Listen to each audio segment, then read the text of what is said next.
So, good morning, everyone. We begin with chanting universal well-being. May I abide in well-being, in freedom from affliction, in freedom from hostility, in freedom from ill will, in freedom from anxiety, and may I maintain well-being in myself. May everyone abide in well-being, in freedom from hostility, in freedom from ill will, in freedom from anxiety, and may they maintain well-being in themselves. May all beings release from all suffering, and may they not be parted from the good fortune they have attained. When they act upon intention, all beings are the owners of their action, and inherit its results. Their future is born from such action, companion to such action, and results will be their home.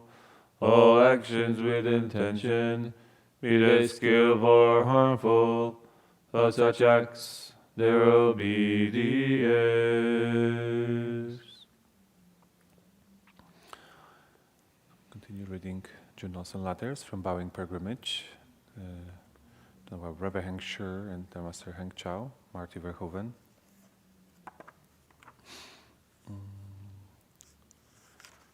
And it will continue entry from Master Heng Chao. It's from March 20th, 1978.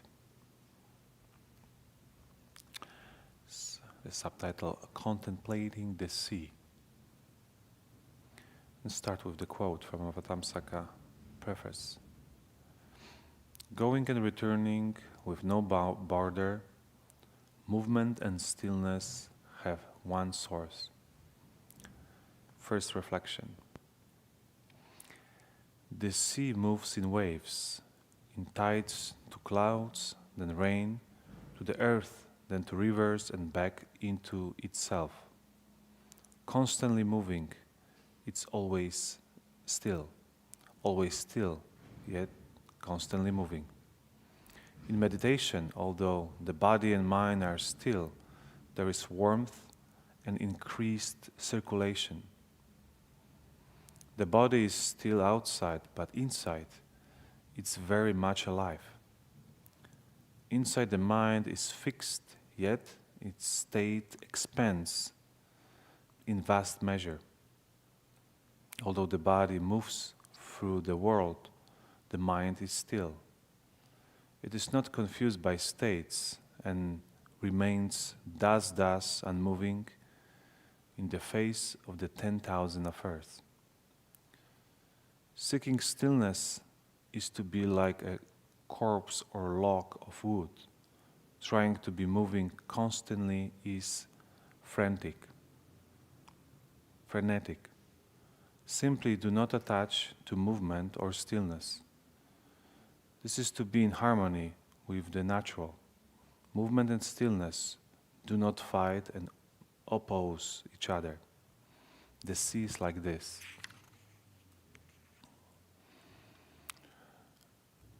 It's the quote, going and returning without border is the natural, enduring circle of change. The entire universe is the constant, continual state of flux, yet it neither increases or decreases. The sea speaks this Dharma and tells us how to regain our true selves. Let go, release your hold, and produce the mind that is nowhere attached. It is like the water in the ocean, which has an unified nature, and the waves by the millions, each one different. Yet the water itself has no such difference, and all Buddha Dharmas are the same. All living beings in the world are like the waves by the millions, each one different. Yet the nature of living beings has no difference. Like the water in the sea, all beings are one substance. Their Dharma body is the same. And I finish with the quote for Vatamsaka Sutra. The Dharma nature pervades all places, all living beings and all countries. It exists throughout all times without reminders. Yet it has no shape or appearance which can be got at.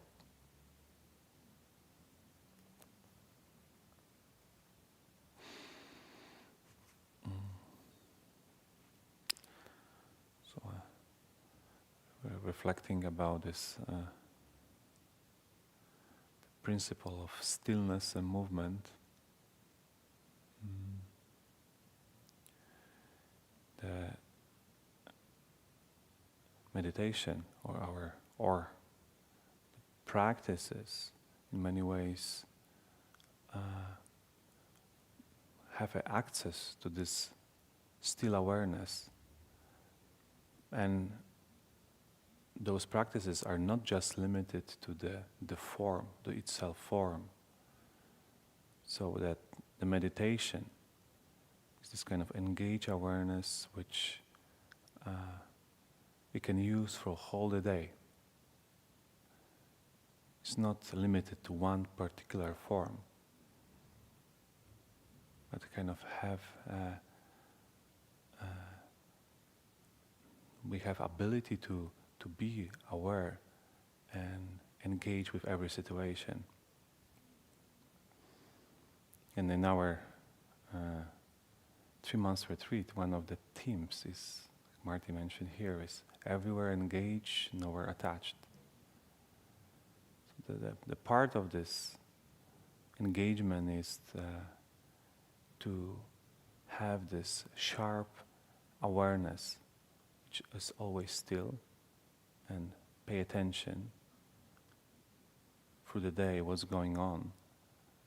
And no attachment is response with clarity, response with wisdom. Seeing what is appropriate, seeing what is the skillful action to take, and act then, right? And the awareness is always seeing what appears in the mind, so what appears through the senses. And we can say that also this engagement and no attachment is the sense of being service, right? Engage with and helping, responding to as is we need it. This is kind of opening the compassion or loving kindness practice and expressing deep care. And we're doing this from the ceremonies, from practices, and for kind of daily activities. And we can say that the monastery in the many ways is the service space, right? This is the space to serve, the place for to be engaged.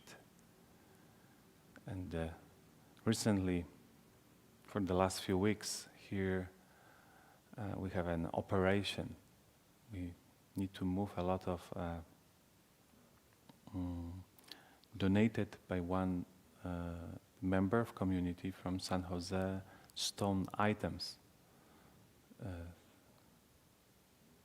Tables, seats, giraffes, elephants, Guanyin statues. They're beautifully done, but also extremely heavy. And the group of us need to pack them, put to the pallets, and move from San Jose to Redwood Vihara. This is about an hour drive.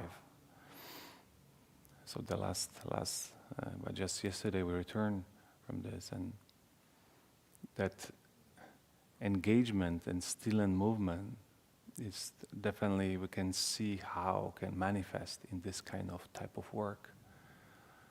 When the 1 second of kind of laxness or no awareness can cause a big injury.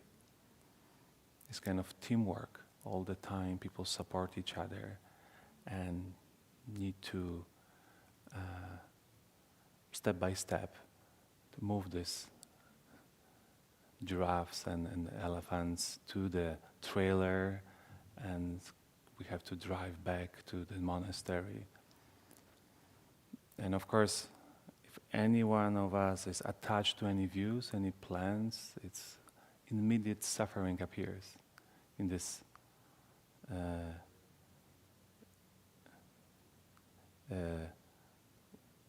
last Sunday we find out that our car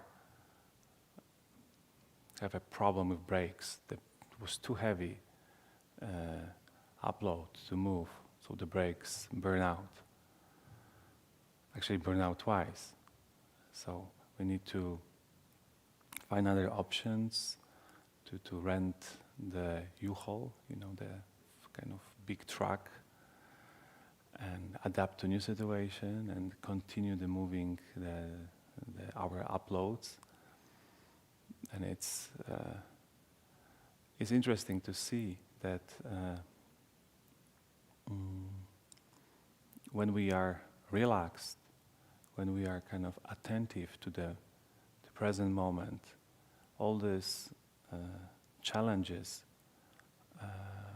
not really affect the mind.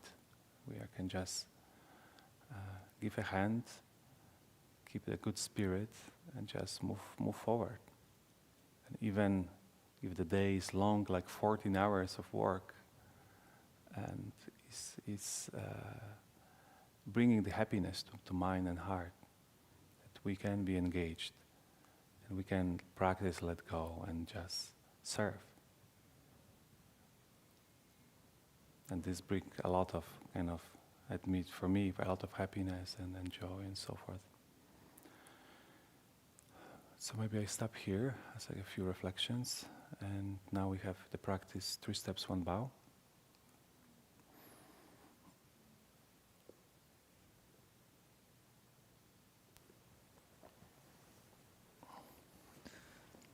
Okay, so we'll begin with Samantha Bhadra's repentance verse.